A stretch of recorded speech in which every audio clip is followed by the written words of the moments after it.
What is up, folks? You're listening to the Texture Pop Podcast, unprofessionalism at its finest. I am your wonderful host, Chris Acharya, and joining me, of course, I got my buddies, Brandon Carey. Anime is not an accident. It is a deliberate crime against humanity. I'm almost certain there are some people that'd be disagreeing. I'm sure I'm going to get shot for that. And, of course, our good buddy, Garrett Glaze. I actually got my little sister interested in a lot of anime. I'll talk about that. So, and the thing is, I'm not even against anime, so that doesn't make any sense whatsoever.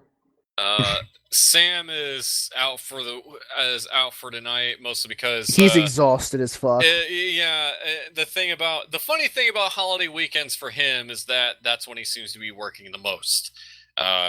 So that makes sense. People are out and about, and therefore they want to eat at restaurants and presumably have pizza. It happens.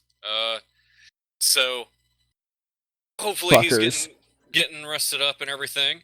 So to get right into it, news-wise, first up, of course, something that's been on our minds a little bit is Supergirl is getting a live-action TV series, and we've had our first trailer. Yeah.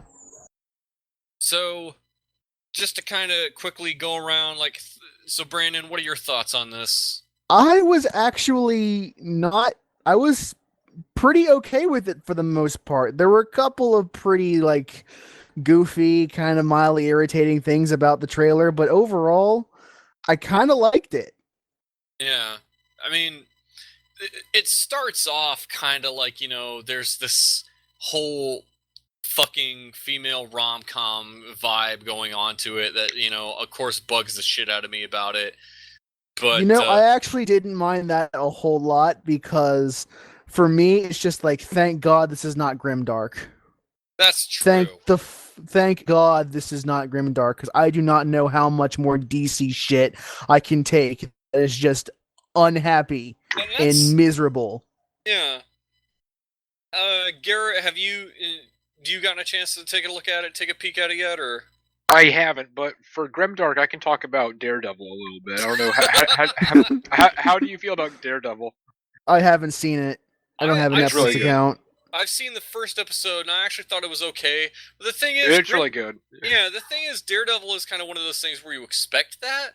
So, yeah, Daredevil makes sense, because that's basically his entire character, is darkness. Yeah. But, what's funny with DC is that, their TV shows are doing something different than their movies, which is a good thing. Yeah. To the point where... a number of people have been kind of saying, hey, these guys writing the TV shows, why aren't they the ones writing the big budget movies? Because they're obviously doing a better job. It's Superman is the righteous paragon of all that is good and sacred in the world. Let's make him angst, I guess. Why not? Washed out costume. But stuff like Arrow and The Flash, I've heard a good number of great things about those shows. I don't know what either of you two have any experience seeing them at all? I have not, honestly.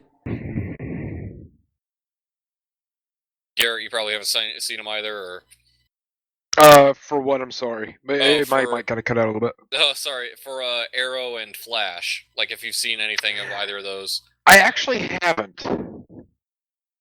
I know, The Flash, some of the episodes that I've seen, Arrow I haven't really seen too much of, but Flash I've seen a good number of episodes, and I would not say that there's anything in Flash that seems grimdark at all. And what's funny about Flash is that while they still have to work within the restraints of a made-for-TV program, they still try to do a good job of doing everything they can of okay, here's some goofy shit that happens in the comics, we're gonna make this work. The Flash especially is a character that deals with a lot of time travel, and it's you know what? We don't care how confusing time travel is. We're still fucking doing it. And so the TV show writers, The Flash is kind of an entertaining show, and I caught the season finale of it a couple nights ago, and I was genuinely entertained by it. Arrow I have not seen, but I have friends that watch it, and they really get a kick out of it, and they think it's pretty good, So there's a lot to like about the DC TV shows, And unlike Flash or Arrow, Supergirl is being aired on CBS, which is another thing about this. And, but of course, the other thing that also kind of gets people about DC's TV shows is that the continuity is separate from their movies. Unlike Marvel and Agents of S.H.I.E.L.D. Yeah, well, there's that whole like Marvel Cinematic Universe, Mm-hmm. MCU. Yeah, and of course you have people that are like, well, if the TV shows aren't connected to the movies, why should I even bother watching either one?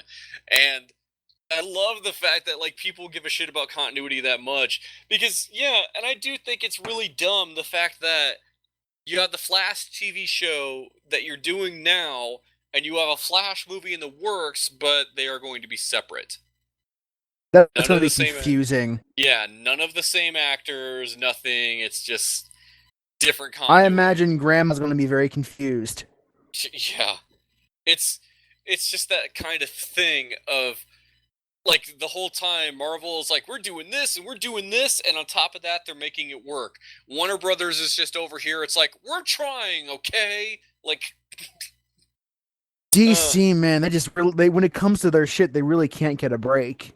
No. When it comes to their movie shit. But still, their TV shows have been holding up fairly well. Yeah. And Supergirl looks like it has potential. Yeah, I want to check it out just to see like how it is like. Like I think first of all, that looks like that all that goofy shit looks like it's gonna be like the one episode and then done. Yeah. And then we get to the stuff where it actually like things that I give a shit about. Yeah, and also the thing that also would bug the hell out. Well, there's a good number of things about the trailer I liked, but one thing that bugged the hell out of me is the fact of in the trailer they set up this idea that there are all kinds of aliens that come to Earth, but there's this government agency that kind of keeps a lid on it. And I know what you're about to say, and I agree with you. Yeah, and then Supergirl shows up and she's like, I want to help, and the dude's like, no, I don't trust other aliens. We don't need your help. Like, hey, idiot! Do you want to help? Go give me a cup of coffee. They established the fact that Superman is a character that exists. Yeah. The dude that everybody loves. And her cousin. His cousin is right there, and you're gonna say, I don't trust you. Yeah, fuck off, military dumb. What is it with like military types in every form of media? That's the thing, though. It's like if you had that thought, that's okay. If you're vocalizing the thought, still kind of okay. Vocalizing that thought to the girl who you're talking about, who can punch you in the face and knock you out and knock you through the steel plating. Now you're just being willfully stupid. It's just so dumb. It's just this archetypical bullshit that's just generic. Like, I mean, and granted, you kind of see at the end of the trailer where he's like, "Go get him," like the whole. And again, that will all be okay if that's only the first episode. Yeah. If we can deal with that shit at the end of the first episode, everything will be fine. Because I do kind of think that would be an okay setup of, every week there's some aliens and she's got to go. Yeah, it could be a good Monster of the Week show, like Buffy was. Yeah, exactly. And I mean, and that's kind of what like Flash was to where, and Flash has a very good rogues gallery, so they had enough supervillains to throw at him for a while, and the fact that they didn't care about, like, again, DC's TV writers are doing something right to where they don't care about the fact that your villains have dumb names like the Weather Wizard and Captain Cold or the Boomerang. Fuck it, we're using it. Own it. Yeah. Or the fact that his arch nemesis is named Eobard Thwong. I'm not making that up. So there are two ways you can go about that. You can either like try to never mention the name, or you can totally go the other direction and just own it. But the season finale, they totally mention it. Like the Reverse Flash, he's the one that's in yellow and he's totally evil. His real name is Eobard Thwong. And I'm probably still saying it wrong, but it sounds like you're saying thong. Yeah, it's but yeah, it's the fact that they even say that in the show, it's like, okay, I give them props that they didn't try to change his name. Just like It'd something be great like, if there was a character just said they've just smirked after they said that. That's all you there need might is just a have been. character to smirk. You know, and not only that, but like another good thing about the Flash. And I know we're trying to talk about Supergirl, but again, another good thing though about it is the fact of like they introduced like a couple other characters. Like another superhero character is Firestorm, whom in DC Comics he is a guy that not only controls fire. Well, I don't know why they just call him Firestorm when it's like, yeah, fire is one thing he does, but he can also change. He could change the properties of matter on a subatomic level. He can literally. That seems to be more important. Yeah, he can literally turn lead into gold. And again, I guess Matter Man is less interesting than Firestorm. Yeah, but he can shoot fire and flies and all this stuff. And the whole deal with Firestorm is that he's a normal guy, but when he merges with this other guy who is a professor, they become one, and that's when he has his powers. The fact that they still kept that in the show, I give them props. So, again, Supergirl does have potential. Garrett, my other question for you, have you seen the suit? No. For Supergirl. It looks pretty good, actually. I haven't. Let me. You can look that up real quick. And I saw the costume itself, and I think the costume does not look bad at all. Yeah. It sure looks a hell of a lot better than what she's been wearing in New 52, which looks like garbage.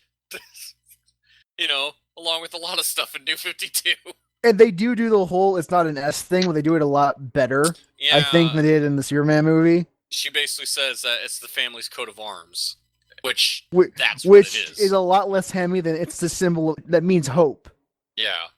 That's a lot less hammy and a lot better. It's like when you say that, then you just have people ask, like, then why isn't it an H?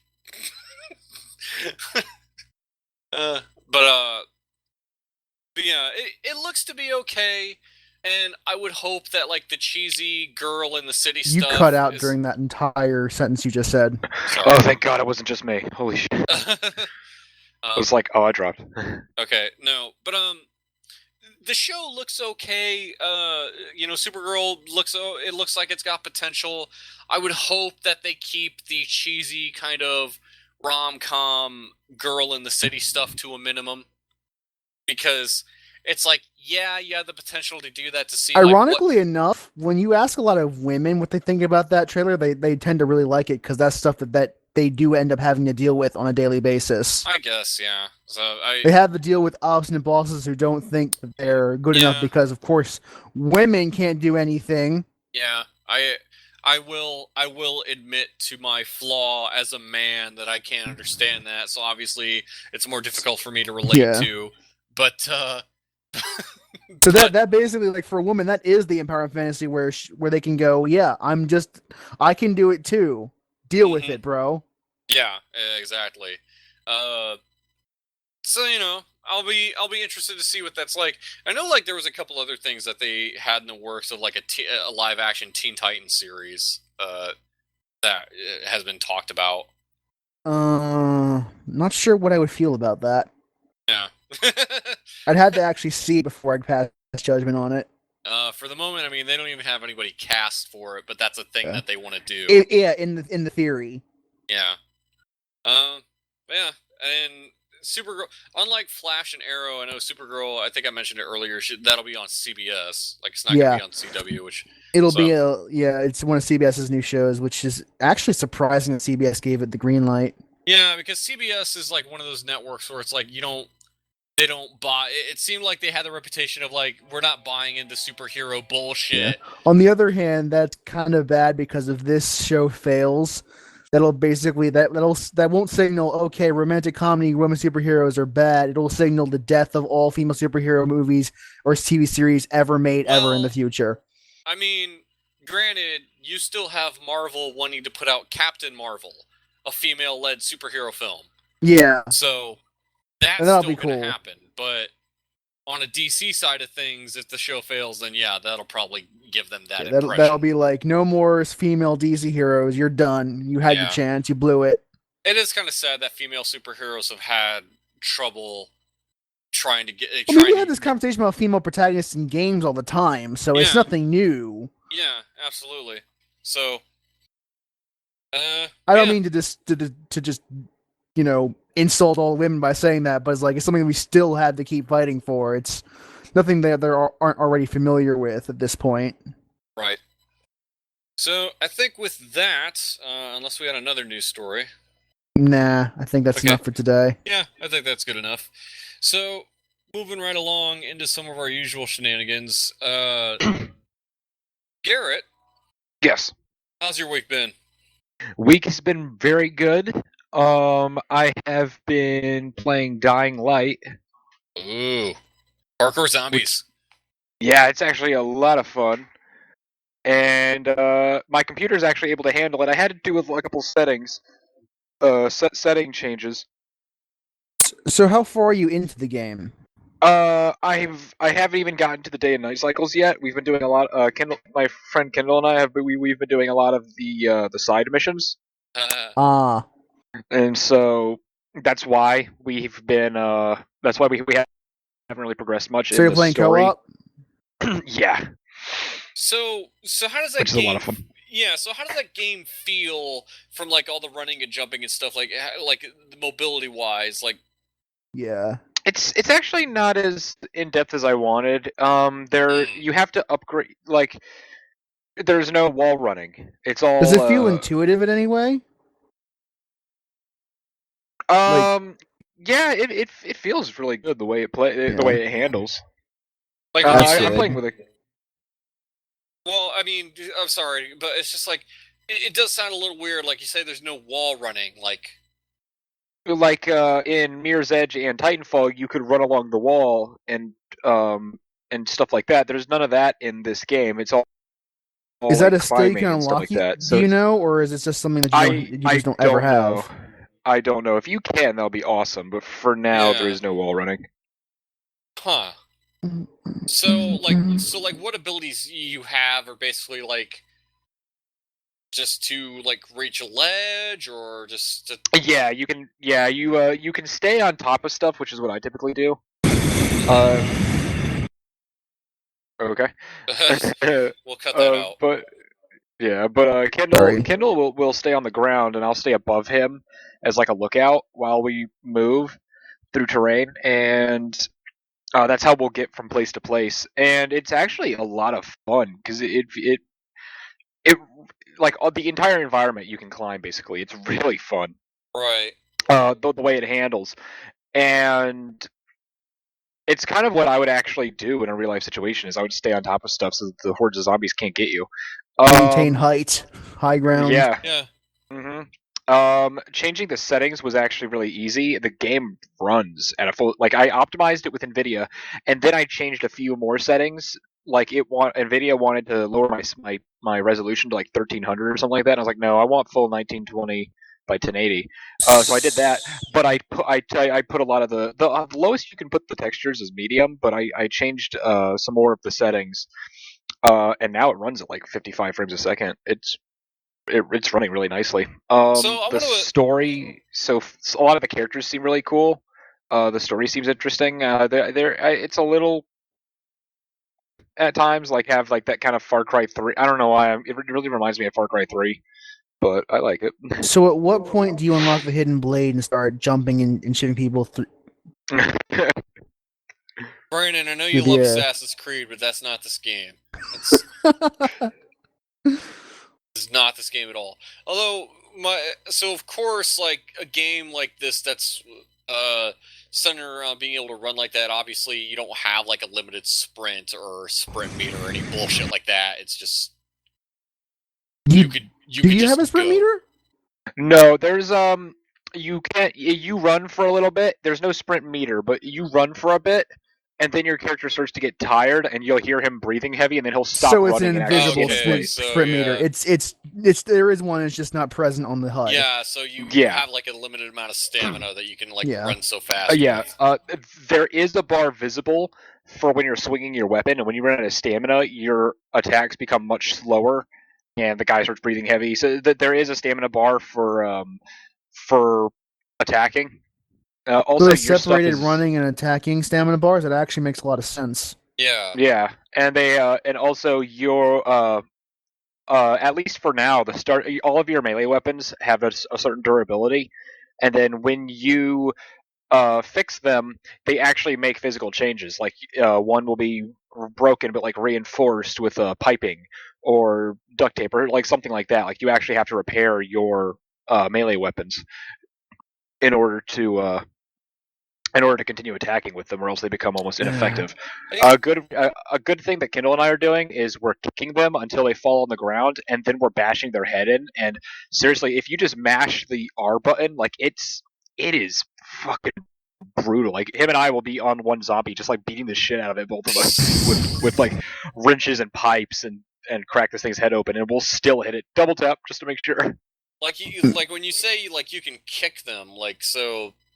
You on controller you hit the left bumper, and that makes it so you kick them. And if you kick them enough, they'll fall on the ground. Then you can just bash their head in.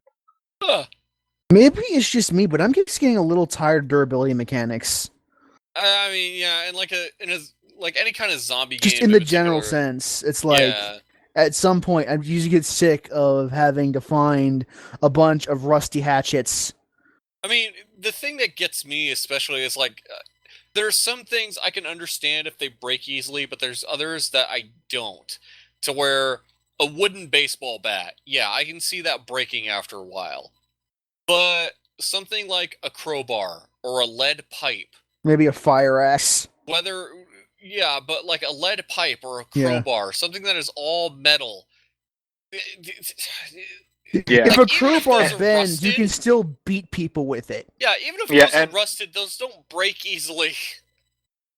And what's funny is you can get a pipe in the game, like a water pipe, and it's metal, and that actually has less durability than the wooden baseball bat.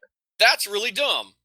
That's Yeah. Yeah, Yeah, That's really that's why I don't like stupid. durability mechanics because they're always so arbitrary. that And is at that point, bullshit. it's so arbitrary to the point where it feels like you might as well just give me like unlimited durability for everything. Because Yeah, but just that would I'm make just the game too easy, though.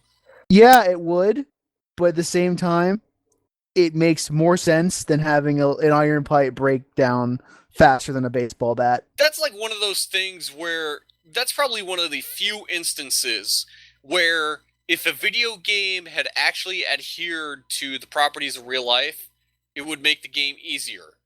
Because a lot of times you see companies do things that are like, oh yeah, it's more realistic because it makes the game more challenging. But I liked it better when the game wasn't realistic at all. When I don't know. could For carry- me, that just feels like more tedious, busy work than actual difficulty. Yeah, exactly. Like when they do shit of like you can only carry 2 guns instead of fucking 20, or you can't just run forever. You've got to have limited sprint, you know, because that's how it is in real life. And it's like, okay, well, you want to be like real life?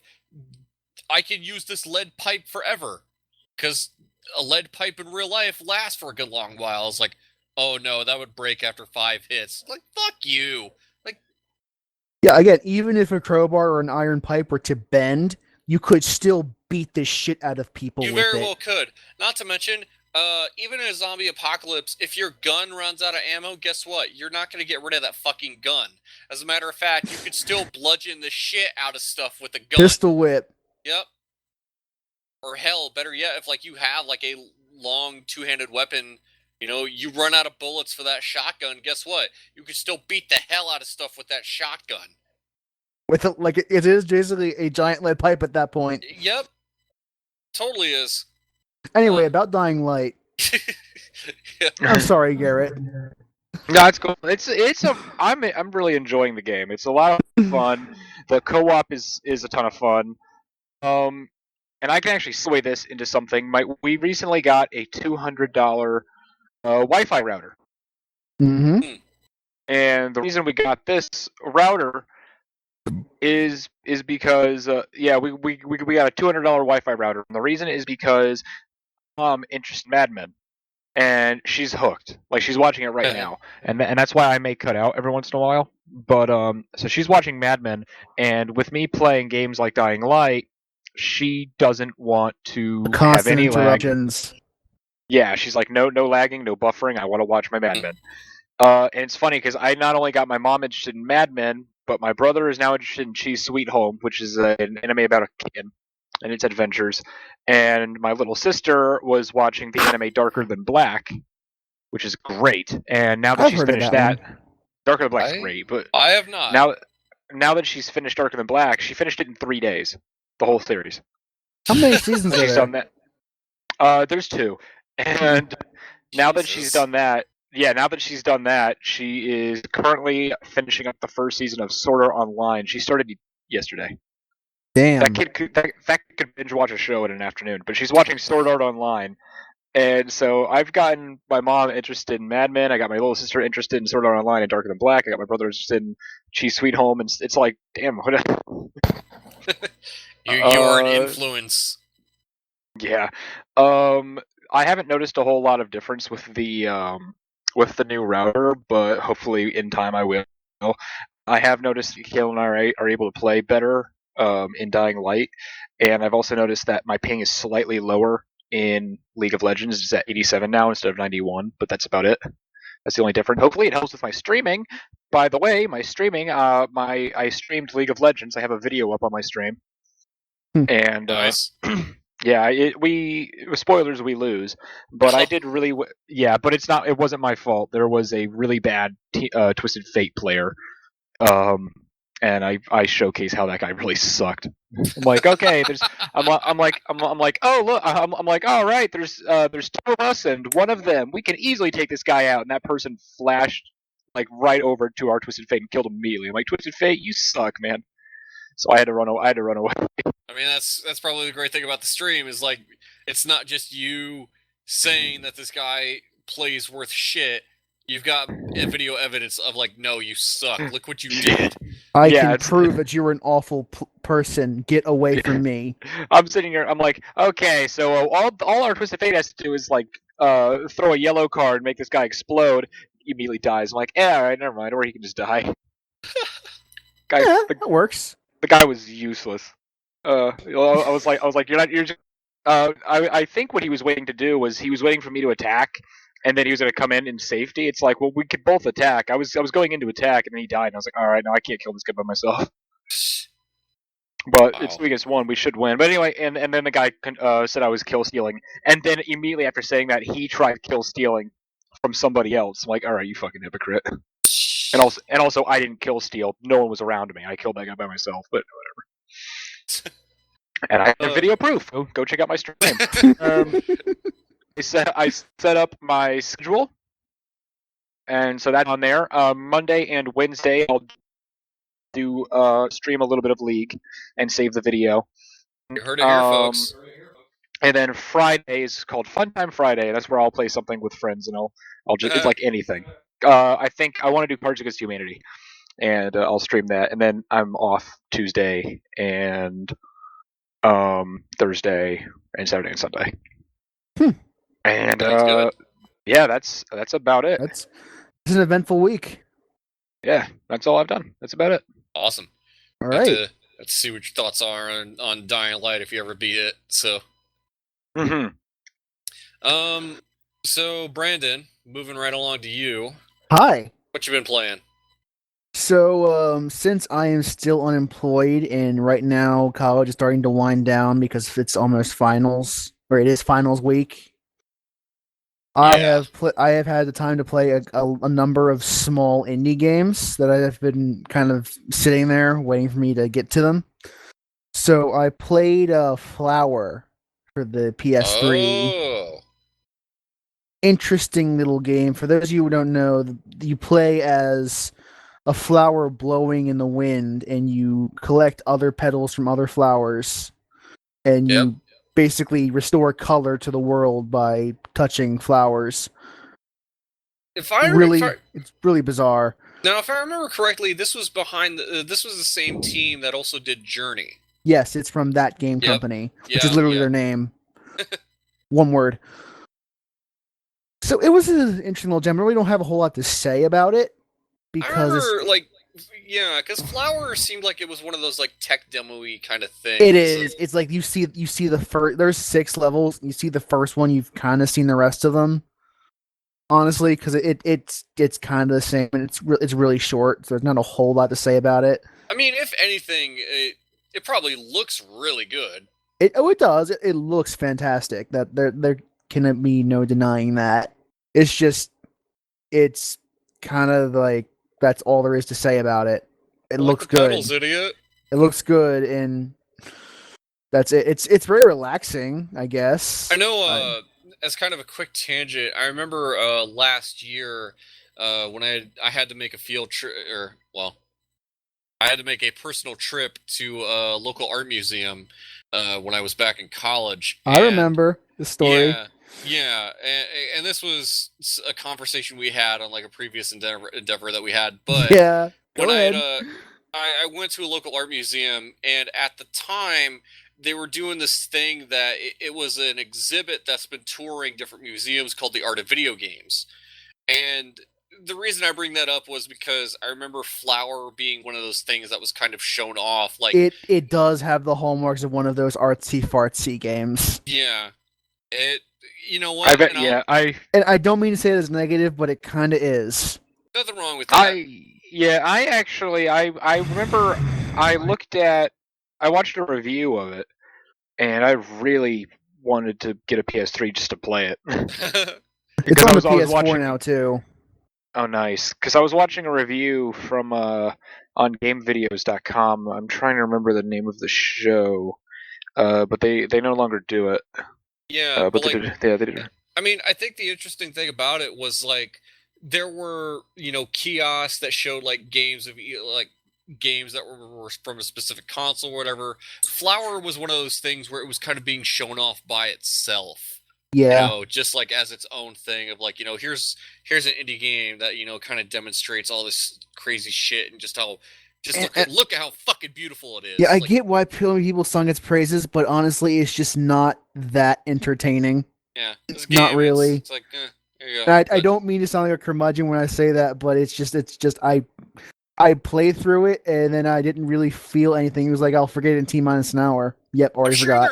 I'm sure there's something to be appreciated about. It is. It's worth like going through once just to see what you can do without Like, with yeah, non-violent mechanics when you do no fighting whatsoever in the entire game. or like on a technical level of like how something reacts to wind Yeah. and the physics of like individual pedals and crazy shit like that. Like on that kind of level, if you broke it down, like there's something to be really appreciated about it. Like, And the second of my 3 indie games for the week was the Unfinished Swan.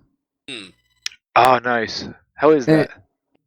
It's interesting. For those of you who don't know in the audience, the Unfinished Swan is a game where the central premise is that you're in this white space and you shoot paint out so you can see where you're going, basically. So when you shoot paint, the paint splatters the objects in front of you, and therefore you can now see where those objects are. And now you can use that information to help navigate the space.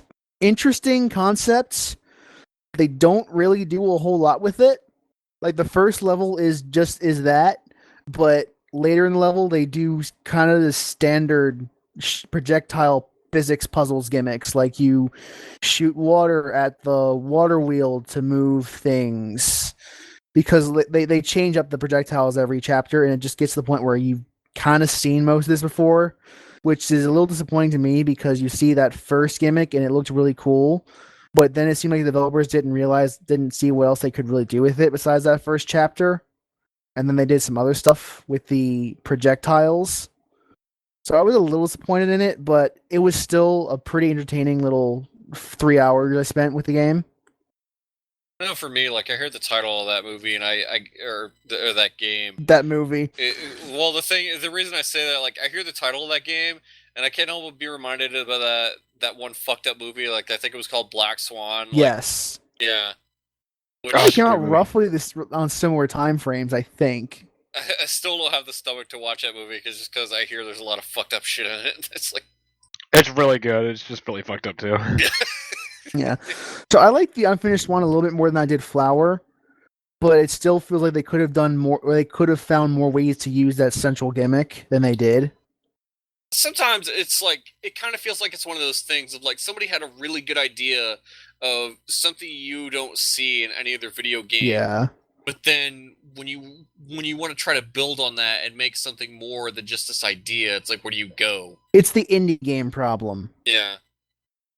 Like that, because that worked with Portal, because they found, turns out when the search mechanic is just shooting two portals, there's a lot you can do with that central Oh, mechanic. yeah.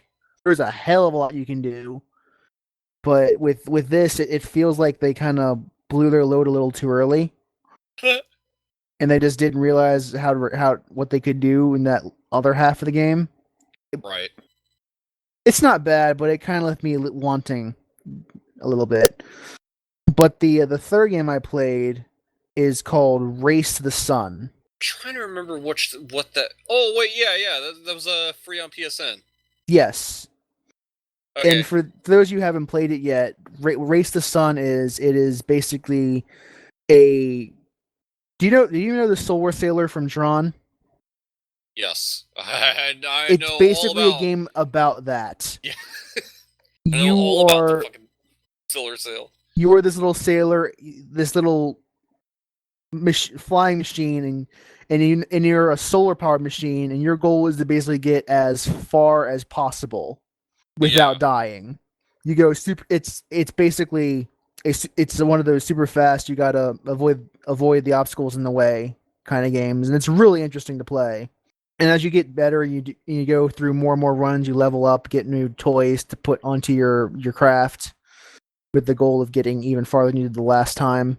So it was a game that actually really engrossed me. This seems like something that was able to build further upon the one simple idea that it had, and then it was able to keep going with it. Because the basic idea is that if you collide with something, your game is over. But if you stay in the shadow, your game isn't over, but you'll start to lose power. So you have to try to stay in the sunlight and avoid the obstacles in your path. Otherwise, you'll slow down so much that you can't move any farther, and your game is over. Right. I mean, and for a while, like something like this, I mean, this is all what video games were at one point in time. Like, fucking, I don't know, like fucking even before like Nintendo, it's like, but yeah, just one simple thing, and then it kept going. And the other big core gimmick is that the tracks, they are not randomly generated, they are preset, but every day at midnight, the developer will change them.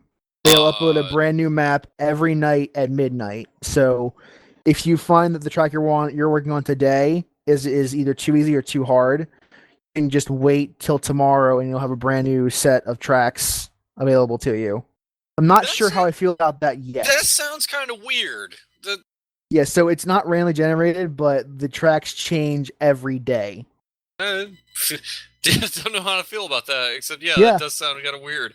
I'm not sure how I feel about it yet, but it's interesting enough to me. That's one of those things that I'm intrigued by it. Yeah, that's one of those things where you have to wonder, like, okay, like how long are they going to support this? Like, yeah, I'm curious, or I wonder if maybe they cycle through them and I'm just not aware of it. I don't know. Yeah, but I haven't played it for very long. I've only played it for a day. But it sounds like a good little and it's free on PS Plus, so you really don't have a reason if you have a PS3 just not to try it out and see what you think about it. I'll download it later. And well, I did technically finish Demon's Souls this week. I do not want to talk about it yet because our resident Souls guru Sam is not here with us today, so I'm going to wait for him to come back before we talk about that. So anyone who's wondering about that, yes, I am done with that. I'm just not talking about it yet. Yeah. But the other thing I was playing this week, before we segue into your segment, is Bravely Default, which is really fun for me, at least. New IP from Square. It's funny because while it technically is a new IP, it's basically what Final Fantasy would have been if they had stuck with the 2D-ish thing instead of going on to full motion video like they did in FF7. it's really charmingly retro yet modern at the same time. They do have a lot of really cool touches, like auto advancing dialogue if you want it. you, I know that sounds silly, but to me, having to hit X to go through all the dialogue get tedious. So if you just have a button, you can just press to have the game do it for you. That's really convenient, really nice to have. It's like, okay, I'm gonna put my 3DS down. I'm gonna sit here and watch this. Pretty much, yes, and I'm okay with that. And when it comes to the combat, they have a really interesting central gimmick, which is that basically turn order is very, very malleable. The way they do that is that when you have your HP and your MP, but you also have a third stat, which is the number of turns you have stocked up. So if you want, you can pass your turn to build up another turn you can use in the future. Like when you guard, instead of guarding, you're defending yourself, but you also gain an extra turn you can use later on in the match. Which I think that's what they call defaulting, I think. Yeah, that's called defaulting. Yeah. And the other action is called braving, which is where you spend those extra turns. And the funny thing is, you don't have to actually have those turns stocked up to spend them. Like, you can take an advance out on the next 4 turns in the timeline if you want. So I can do, like, at the start of battle, I can immediately have one character do 4 actions, but they are going to have to wait 4 turns before they can act again. So this kind of lets you modify the turn order in a way that best suits you, but your enemy can also do that if they want to. So how engaging has the combat been for you? Like, it's kind of... I've been having a lot of fun with it, personally. Like, it kind of feels like you're not just going through the motions on it, you just... Yeah. Because in the random encounters, it actually does reward you. Like, you get bonus experience and job points if you can both finish a fight before the enemy gets a turn, or finish the fight before the enemy hits you. So if you play smartly, you can keep building up bonus experience and bonus job points, because this game has the Final Fantasy V and 3-esque job system. Yeah. Whereas as you complete the story and do the side quests, you gain extra classes you can swap between. And, I'm a sucker for that kind of thing. So I'm having a lot of fun just swapping out class combinations and figuring out what's best for me. How far did you get through this? I'm only like 10 hours in. Oh, okay. So I haven't beat it yet. But right now I have a party that consists of a thief, a black mage, a white mage, and a spell sword. So how has the... Because I know 10 hours is kind of like dipping your toes in the water on a fucking JRPG. My character's level 20 right now, just for the reference. Yeah, but like, would you say like how have like some of the characters been so far, like the story and like? It's very classic Final Fantasy, for better or worse. World's in danger, go save it. Yeah. And everyone speaks in ye olde English. Or not ye olde English, but very, very formalized English, I should say. Right. Like, they're very prim and proper. Yep. Man, fucking Japan loves old ass English. Yeah. But nothing has been like unbearable. It's just kind of like, yeah, this is a generic old school RPG story. You kind of have to get over it. Or like, if there's anybody in the cast that feels like they kind of stick with you yet, or somebody. Like I said, this is old school Final Fantasy, like really old school Final Fantasy. Like even the item names are all like Final Fantasy item names, and the job classes are all like this. This is basically a Final Fantasy game that's not named Final Fantasy, which is okay because Square Enix is publishing it. Yeah. And it's only okay for that reason. It's kind of funny because, I mean, it's like Bravely Default seemed like, it was getting touted as like a brand new IP, but it doesn't seem like it strayed very far. It is basically an old school Final Fantasy game. Yeah, it doesn't really stray very far from shit they used to do. Which is, honestly, for me, I am totally cool with that. I love those old Final Fantasy games, and I am just fine playing one on my 3DS.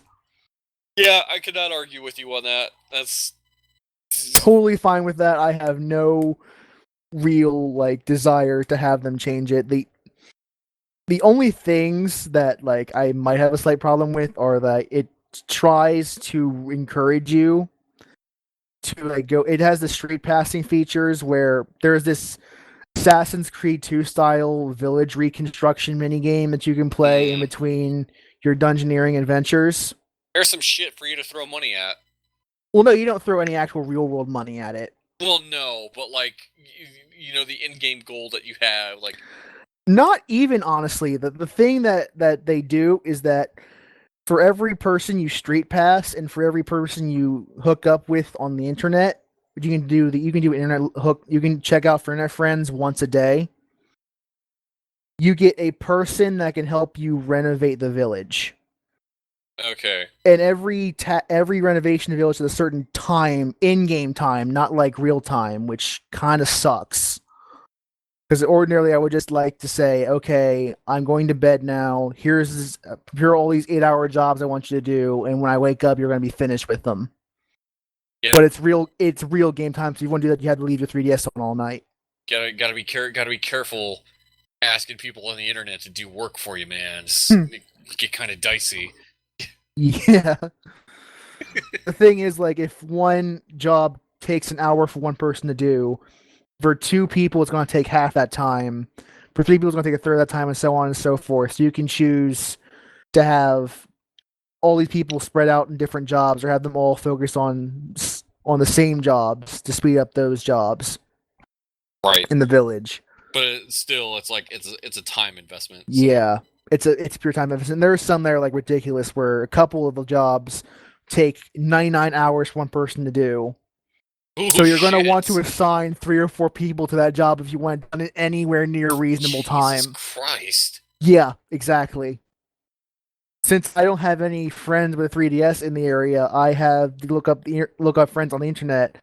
So I found 3 random people who are also looking for random friends on the internet to do that with. So now I have 4 people doing renovations right now.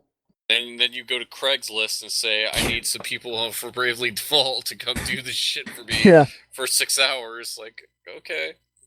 Well, I mean, once you've hooked up with them, they don't have to do anything else. They're your interaction with them at that point is over. They are now a friend on your renovations list, and it doesn't matter anymore. Probably a horrible person. It's like every time you say hook up with them, I just want to think of something really perverse. Like, I'm sure you do, and you call me bad. yep, I know. We're all terrible here. And the other thing they do to encourage you to hook up with friends, and I'm going to keep saying that, and I'm going to keep playing that idea in your mind because now I can't stop, is that you can send out an attack, like a character and an attack and a level with your street pass shit, and your friends can summon you to do that attack. Again, once you've done the street pass connection, there's no other info on your part, but they just have your attack that's available for summoning. Seems kind of interesting. Kind of like an asynchronous kind of co-op thing going on. Like, yeah, and that's cool. But the one thing that's not cool is at any time during a battle, you can spend an SP point to unleash a Bravely Second, which freezes time for your enemies and gives you unlimited turns to act until the Bravely Second expires. But in order to get SP points to do that, you have to either put your 3DS on sleep mode for 8 hours or spend real world currency to buy the points to do Bravely Second. ooh. Yeah. That's kind of gross. I haven't looked into the prices yet because I don't really care that much because I don't really use it anyway because I only have 1 point and I'm saving up for when I really need it. Yeah, like the fact that they have that shit kind of. But it's just a little. Since that's the only thing that's a little gross, I'm going to give them a generally okay. But it's still pretty gross. Yep. It sounds kind of gross. The last thing I want to say with regards to Bravely Default is that I really enjoy the robustness of its difficulty options. I was telling you earlier, Chris, but for the benefit of both Garrett and the audience, Bravely Default does have the easy, medium, hard difficulty, so people like me who just care about playing the game and beating it just go on easy. People Nice. like a challenge can go on hard. But they also have extra sliders for like the encounter rate is its own slider in the options Oh, menu. So if you want to have a lot of fights to grind, you can just double the encounter rate, set it 100% to an extra 100%, and then just like go have at it. If you don't want to fight anything at the moment, you can set it on the other end of the spectrum to 0% and just wander around the world. And that's just an option you have. You don't have to do anything with the game in the game to get that option. It's just there for you to use. that's kind of interesting. Although, my question is, like, when it comes to like the random encounters, are you able to like see the monsters on the map? No, Like, it's classic Final Fantasy, all the positives and negatives. of course. But you also have options if you're playing a challenge run, just disable experience gain or disable getting points in your jobs. So if you want to do a challenge run, you don't have to worry about any finicky trying to figure out how to not get experience. You can just set it to no getting experience no matter what happens, and you're done. It's okay. We're cool. Man, it almost makes me wonder if there are like any professional speed runs of this or anything. I don't know. I'd have to look for that, but I really appreciate the robustness of the options just to let you sit there and play the game the way you want to play it. They don't care as long as you're having fun. Just play the damn game. It's fine. That's Sounds enough pretty good. to about Bravely Default. Segue into you. We played Friday Night Fuse. Yeah, we did. You, Sam, and Ryu, and myself. Yeah. And what was funny about that, we so I mean, there's not much else we could say about how the game plays. Like, yeah, it's more Fuse, although granted, we did get some more interesting abilities like the fusion power, which is you have another meter that builds up, and then once it's full, you Yeah. kind of pop this. It's not one of those things where it's a great idea, but the actual like the game it's put in is so bland. Yeah, and a lot of that has to do with the fact that like the enemy types and the stuff that they throw at you. But I mean, it is kind of It's the interesting. same shit over and over, really. Yeah, but it is kind of cool how like I said, the more powers you end up getting, I think, kind of opens this up a little bit more. Although I've definitely noticed that different characters get experience at different rates, like appreciably. Yeah. Like as I am the guy with the one with the wormhole gun. I get a lot of good singularities, and then I can get those huge ass chains. And I get tons of experience from them. Whereas you Dalton, you are basically if those guys aren't in melee range, you're getting no experience whatsoever from that fight. Which kind of sucks, but again, that was why I started grinding after when we weren't playing. But still, and Sam has that cool gun which works for him, the shatter gun. But like Ryu also has that like crossbow that's just really like the worst of the four weapons. I mean, for me, like Dalton's whole shield gun of being able to his mag blast, like if there are 3 dudes in front of me, I push the trigger once and all of them are vaporized. Like, do you get experience where it was warping bullets or just for just killing enemies? I do get sometimes like because I know when Sam will shoot through my shield and get an enemy, there'll be a thing like shield spike. Because sometimes you get like those combinations that happen. Because there is stuff like, because of some of the various perks of if I have my shield up and you guys are shooting through it, you do more damage. Like, so, although also as we get further into the game, I am learning more about the characters. Like Dalton really is just a kind of misogynist piece of shit. Yeah. Like at one point, again, spoiling more of the fantastic dialogue of this game. There was this and that's in air quotes, ladies and gentlemen, just so you're aware. Yeah, there is a a villainess in this game named Mei Ling, who is this homicidal chick assassin that Dalton used to work for.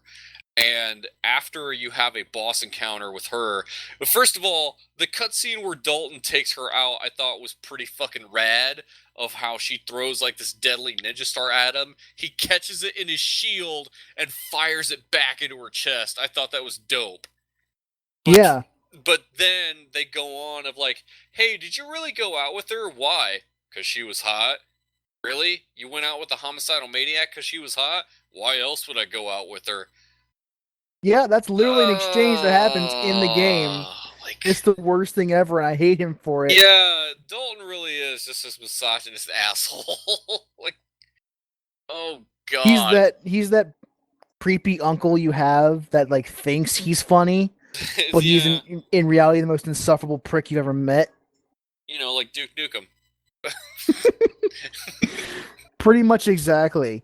Dalton is Duke Nukem, except not blonde. No, but he fits this whole like. It's not enough that he looks like Caucasian. He looks like square every jaw. fucking muscle man you've ever seen in a video game. Square jaw GI Joe, but he just talks like fucking Jesse Ventura from the Predator movie. Bunch of slack jawed faggots. It's a guy here. that you just want to sit in front of him and slap him in the face. He really is that dude. It's just gross. It's like I want to punch you in the dick. Yeah. Nothing personal. Actually, it's entirely personal. I just want to punch you in the dick. I mean, Jacob, I don't think has said too many things to make him seem like he's offensive at all as a character. He's just a black guy. Yeah, you do get that kind of vibe. Token black guy. Token African-American character. And again, like... Just like Nye as a token Brit / token Asian? They really do just feel like flat archetypes. It's... And Izzy is, of course, token Allie Harris. Yep. Basically. With a cigarette in her mouth and everything. Yeah. A very long cigarette, too.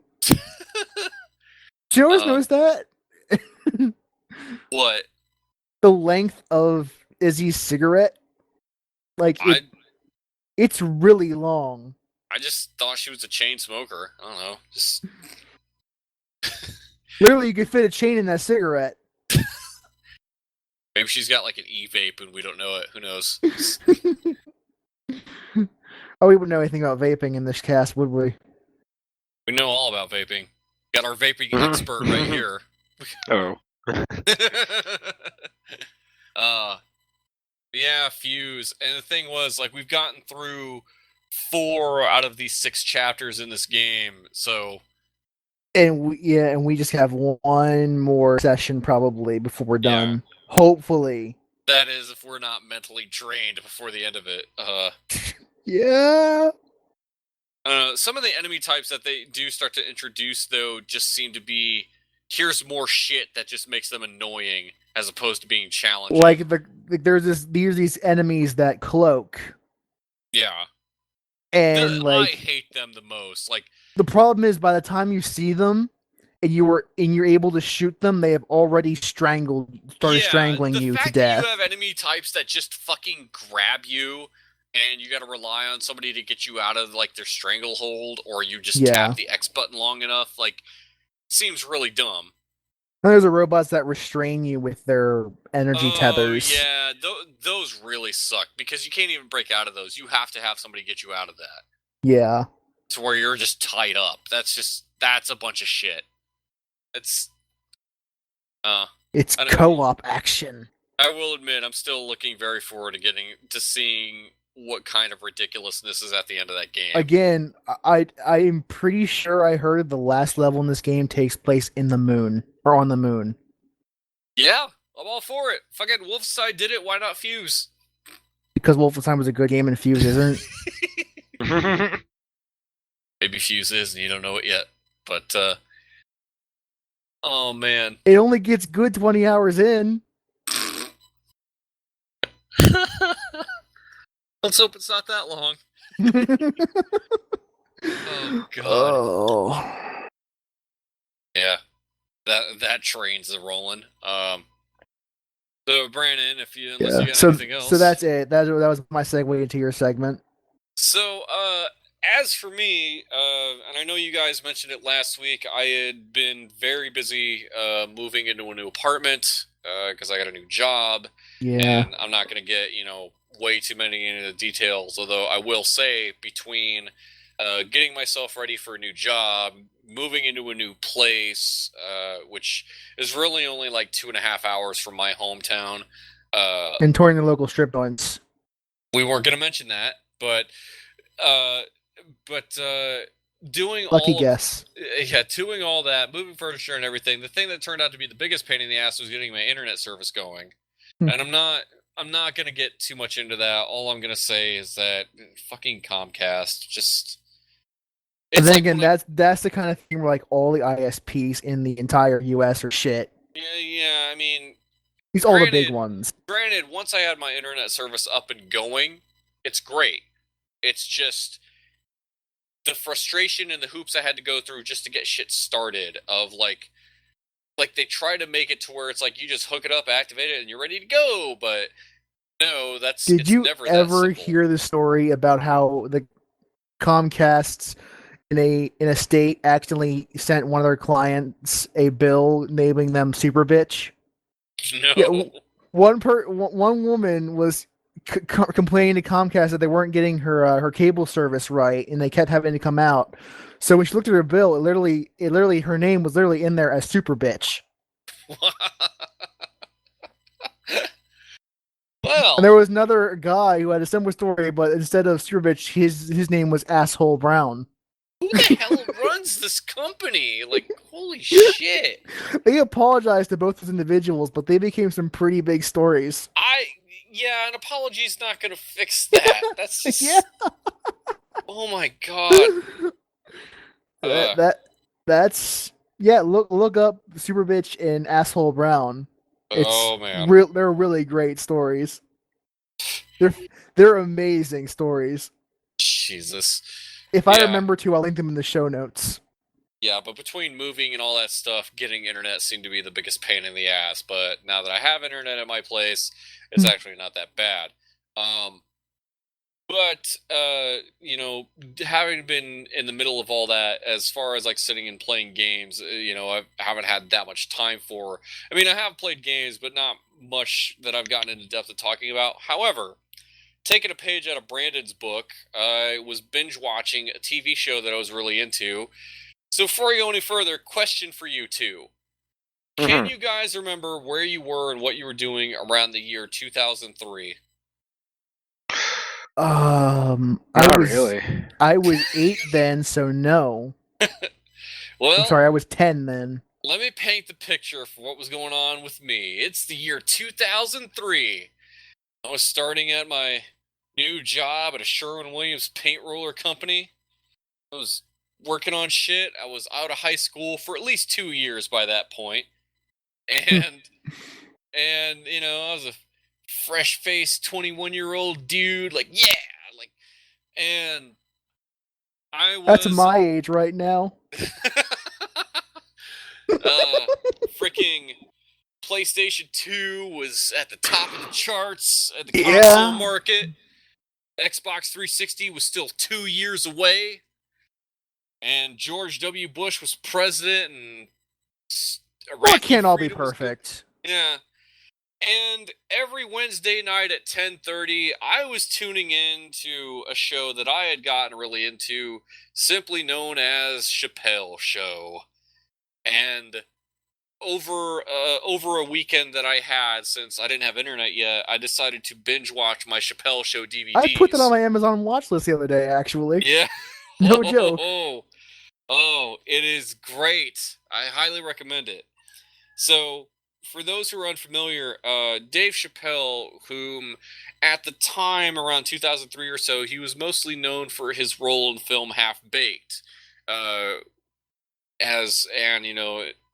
don't think he's really done too many movies since then, after Chappelle Show, obviously. And we'll kind of get into why in a bit. But Chappelle Show was essentially his own take on sketch comedy. and he had collaborated with a friend of his, Neil Brennan, and this was more than just Dave Chapelle doing acting in bits. No, he was a writer, director, producer. He was the driving force. Didn't he behind have it. a nervous breakdown? We'll get into that. We will get into that. But as for the show itself, like, I was binge watching it. It lasted 2 full seasons, and then it had 3 lost episodes that followed afterward. And again, I want to kind of save that for afterward. But some of my favorite bits that I was really enjoying on there, like, just kind of binge watching it from start to finish. Obviously, one of the big ones that a lot of people remember was Charlie Murphy's True Hollywood story of Rick James, which, the synonymous phrase of "I'm Rick James, bitch," and a lot that was Such the hype medic. shit. Yep. That was the hype of shit back then. And also, I mean, and I think that show was basically where Charlie Murphy has gotten his start. Charlie Murphy, for those of you who don't know, was actually the older brother of comedic star Eddie Murphy.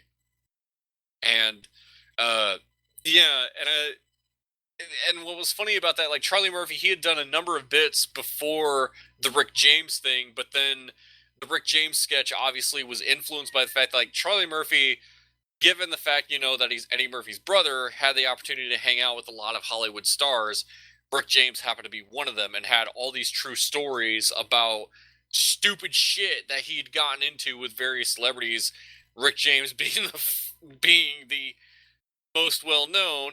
And what was funny about that sketch in particular, and while I do like it, it's not my number one favorite, but what's really great about that, aside from Dave's performance and everything, and the crazy stories that Charlie Murphy tells, is the fact that they had the man himself, Rick James, basically confirming all the shit that Charlie Murphy was talking about. Like, there are stories of, like, when Rick James just for no reason, apropos of nothing, punched Charlie Murphy in the forehead with a ring that he had that said Unity, because it was a song that Rick James did, and fucking Unity was imprinted in his head for a while. And Rick James was talking, and he's right there. And it's not like just a bit they made up. No, Rick James is right there. He's like, yeah, I punched him in the forehead, and this was imprinted for like a week. And what was also kind of sad was Rick James passed away not too long after that. And between the time that sketch aired and when it went to DVD, that's when it happened. And I remember the commentary, they were talking about, like, Dave Chapelle and all those guys that got invited to his funeral. And the weird thing about Rick James's funeral was that it was not just, a bunch of people gathering around crying over him. They had said it was kind of like a party, because the sign outside of the funeral home, no joke, said it's a celebration. Which probably I can respect that. Yeah, which probably was how Rick would have wanted it, considering the crazy shit that he had did and everything. Oh, man. Yeah. But one of my other favorite bits, though, was something that they did called the Player Haters Ball. And this was so dumb. The setup for this was that it's a bunch of guys who, like, they're dressed up like pimps, but they're not really pimps. They're just a bunch of dudes that hate on each other and make fun of each other and everything. Like, they like to say again, player haters, And the most interesting thing about that bit is that a lot of it was improv. When they make fun of each other and they make insults at each other, that's stuff that they're coming off at the top of their heads. And it's fucking hilarious. Dave Chapelle especially, because Dave kind of has this talent of being able to fucking snap on people. Like, he very well could be a great insult comic, because a lot of his jokes in that bit, like, and again, you could tell, like, they're, like, I didn't know they were improvising until I listened to the commentary on it. But again, all of their insults and stuff are like stuff they're making up off the top of their head. Like, Dave comes in with a fur coat on, and Charlie Murphy's character is like, man, you got to take that cane and beat whoever made that coat to death. And then you hear Dave go, it's like, very insulting what you said about my coat. It's made from your mother's pubic hair. Like, like, Like, they just make that up. And some of the worst ones is when it's like there's a guy who's got like the shitty Jerry curl wig on, like, and his character's name was Beautiful, and Dave's just making fun of him. He's like, the so-called Beautiful. Why don't you click your heels together and go back to Africa? Jesus. Yeah, That's awesome. Say some raw shit on there. And what's even worse is when, like, they did this thing, again, the same bit, they do this part where they're looking at photos of celebrities and making fun of them. Like, they look at the fucking Osbourne family, which at the time, Ozzy Osbourne and his family, they had that reality show going. And, like, their daughter, I forget her name, she, like, had a music career that she was trying to start, obviously, because it's like, oh, my dad's a big, great singer, so I'm going to do it too. Yeah, whatever. But, like, Dave Chappelle's character, like, his character name was Silky Johnston, so he talked with, like, an accent. He's like, I heard the girl's got a song called Papa Don't Preach. I got a song for you too, bitch. It's called Daughter Don't Sing. And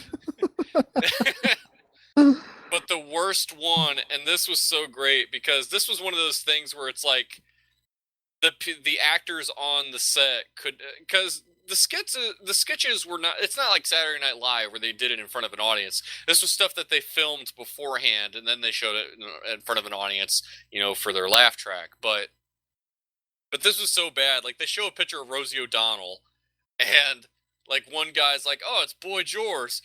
And then this is where Dave says the worst joke of the whole bit, where he's like, she wears underwear with dick holes in them, and everybody is doubled over laughing. Like, wow. Yeah, like, nobody on Holy the set shit. Yeah, nobody on the set could hold their shit. There's like she wears underwear with dick holes in them. I still love the one joke this one guy made, where he's like, Silky Johnson's mama's got one big titty and one little titty, and they call the bitch Biggie Smalls. And, I love watching that bit so much. God, that's awesome. I know.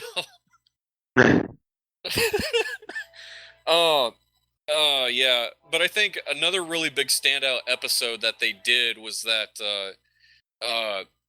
this was one of those things where it was like they were just taking stuff that didn't work. They had a whole episode dedicating to Dave explaining sketches that they'd filmed, but in retrospect knew it wasn't going to work on TV and figured, you know what?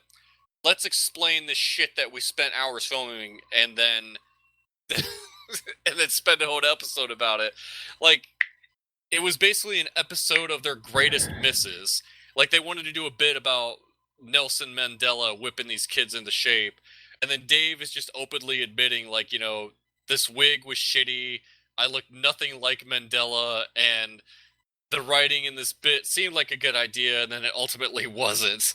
But the other thing about that episode is they showed a bit where I guess they had this idea of, like, some documentary piece. Because, you see things in the news about, sometimes people believe there's two Americas, a white America and a black America, right? They wanted to do a bit about there's a gay America and a straight America. Oh. And, yeah, and, like, they get into these things of, like, how far can we go with some of this stuff? Like, there's a gay DMV, where, like, the guy's getting his license picture and he's all posing like, oh, very nice, honey, let me see those pearly whites. And the guy, yeah, it gets super stereotypical. Like, it got even worse when, like, the guy at the DMV is like, your license plate is, like, so ready, and it says ass milk on it. Like, just Jesus Christ. That's not the worst bit.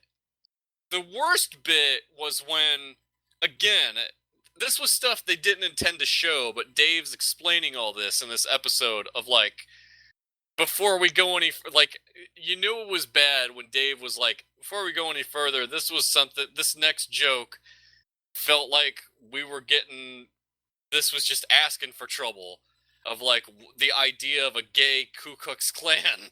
And oh, God. yeah.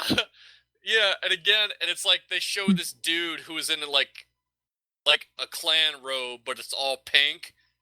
Like pulls his hood up. He's like, it's hot like the Dickens. He's like, it's like, it's like, okay, we hate too, but we hate with compassion. And like they show this guy go again, it's all pre-filmed, but it's like he goes up to an African American couple's house. He's like, "Hi there, I'm from the KKK, and we had a meeting, and we felt it'd be okay if you guys left the neighborhood. Have you considered moving back to Africa?" Like he just like holy Wow. shit! Like, at least That they is were. refuge and audacity to its fullest. Yeah, and at least they were admitting, like, this is not a bit that will work. We'll show it on TV, but we'll explain why it didn't work. Yeah. Although, keep in mind, Chapelle's show, his very first episode, an episode that predates all this crazy shit, his very first episode, he did a bit that was about a blind white supremacist that didn't know he was black. Think I about need it. to watch that goddamn show at one point. I haven't. Yeah. I've never seen it, and I still need to. I remember the episode of Cribs. He's like, "Yeah, welcome to my crib," and he's like, "I'm gonna make an omelet," and he's making like dinosaur egg omelets. Oh yeah, that's one of the lost episodes too. Like, Yeah. there was one other real standout one I was trying to think of, but again, yeah, Chappelle Show is one of those things. Like, if you ever get a chance to watch it, I highly recommend it. Although, I do want to kind of get into some of the circumstances that unfortunately led up to why it was no longer on the air. And a lot of that being that at one point, before season 3 ever got a chance to start, because season 2 was phenomenal, obviously. And before season, and Comedy Central, they gave Dave millions of dollars to do a third season. And Yeah. obviously, they did recordings for new sketches for a third season. But, That was the mental breakdown train. well, and the thing was, I think the mental breakdown thing was a misconception that people had. Because the news and the media, obviously, they reported it a certain way. And the reason I say that is because at one point, at a few times, Dave I remember that story. Yeah. Like, a lot of people thought, like, Dave was just like, oh, man, he's fucked up or something. The truth behind it was that, yes, Dave did just leave. As a matter of fact, he left the country entirely. Yeah, I remember hearing that story. But then, you have the media running with it saying, like, oh, he's checked himself into rehab and all this stuff. No, he didn't check himself into rehab. He just got out of the country to He get needed out a of the country. vacation. Yeah, he fucking left. And a lot of people thought, like, what was it, the money? What was it? And it wasn't any of that. It was kind of a multitude of things. Like, one was the fact that sometimes filming and running this show, he was working 20 hours a day. Like no joke. I mean, because like I said, he was not just a face that was on the show. He wrote, directed, produced, and did stuff. He was, the boss in some cases. But you're putting that many hours into a day, and it's like you've got no time for family, which obviously he wanted to do, as well as he also felt the show was affecting his stand-up career, because a lot of people feel like, oh yeah, you don't have to do stand-up anymore because you got a TV show and you're in movies, like you don't need. But he loved doing stand-up. It's like like Jerry Seinfeld. Like Seinfeld, despite how big he got, he still loves to do stand-up comedy. And the same was with Dave, to where it's like Dave just loves to be in front of a crowd. He loves to do that shit. But he felt, and he even went out and said that, like, he kind of felt like the show was destroying his stand-up career. And one of the other reasons that he had left was that he kind of felt like with some of the sketches that they were planning on doing, some of it, even to him, felt kind of socially irresponsible. Because, again, there was a lot of racially charged stuff in his comedy and everything, but it's not like he meant anything by it. He didn't mean to hurt anybody's feelings. He's not trying to offend anybody. He just wanted to kind of poke fun at the fact of, like, people's racism and stuff. And I totally get that, It's all just jokes. It's all just comedy at the end of the day. And if you're looking for a comedy show to try to tell you how the world should be, you're fucking up. But yeah, but like he left the country, and when he did come back and he gave interviews later, like to like Oprah, and I think he even mentioned on Letterman once, and and he was kind of Oh, saying, Letterman, we forgot about that. yeah, and he was kind of saying like he had no problem with the money, he would have loved the money, but like it was the things that would have come along with it that he was afraid of, like to where you've got people just looking for your downfall, like, and yeah, it is. You do kind of get the feeling that like Hollywood likes to sensationalize the idea of like this guy's on drugs and this guy's on booze or whatever, and He was Dave, exhausted. yeah, Dave was not about any of that shit. And I'm sure there would have been people in the media saying like, oh, he's on drugs and he checked himself into rehab. He didn't go into rehab at all. He just wanted to fucking get away from it. And if I was in his, I couldn't blame him. Dude was working 20 hours, like I said. And the lost episodes, you can kind of see there was maybe some of that in some of the bits that they wanted to write, to where Dave was feeling like, man, maybe this isn't really worth it anymore, And Chapelle Show kind of feels like something that maybe it was good that it ended before it got dragged on too long. You know what I mean? Yeah, that's something that TV tends to do, is they don't know the best time to kill something off when they really should. I'm sure Dave could have come up with some really great stuff if he wanted to for a third season. It is better to end on a high note than to fizzle out. Yeah, but you wouldn't want to see Dave doing Chapelle Show like in 10 years, because after that point, it's like, what? But he'd love to do stand up, and that was what he wanted to go back to. And I think eventually he had enough money to where he could just say, "Fuck it, I'm done," and just retired with his family. Because that was the other thing that was, for obvious reasons, what's really important to him. Because last I checked, I think he had like 3 kids, and still with his original wife. So wanted to focus on family, and there's nothing wrong with that.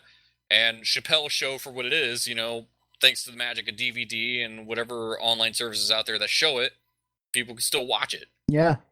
And granted, I'm sure there's some stuff that might seem dated unless people still have it in recent memory, like, oh yeah, the Iraq War and all the stuff about Bush, because Bush was president at the time, and there's some stuff about that, but not a lot of it, because a lot of the stuff I think still stands on its own, like some of the shit that they talk about.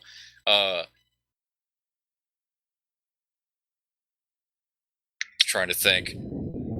It can actually be surprising times how when you see some old stuff, it ends up being like really, really applicable in the modern setting too. Yeah, that happens more often than you think. Yeah, like there are still some bits that they don't feel dated, like they could still very well apply and almost feel timeless. Like I just remembered there was another bit about like he wanted to do something about the N-word, which I cannot say, and people know very well what I mean. And he did a sketch about a white family whose name happens to be the N-word. Ooh. Yeah. Just let it go from there. That's all I can say. And it was like a 50s comedy. Like I can't even repeat any of the lines in that bit for obvious reasons. Like, it's Chapelle Show really is something I think I highly recommend. If you ever get a chance to watch it, you totally should. And the final episodes, the last thing I'll kind of say about it, the lost episodes where Charlie Murphy and Darnell, who was another actor in Dave's troupe, they were kind of hosting the show, because they didn't want to like bring anybody else. They wanted people that knew the show and everything and knew Dave. And I loved how Charlie Murphy had come out, and because they came out, even the guys on the show came out and said, yeah, Dave went to Africa. He fucking left. But Charlie Murphy, like, he even came out and he's like, I'm not mad at Dave. I would never be mad at Dave.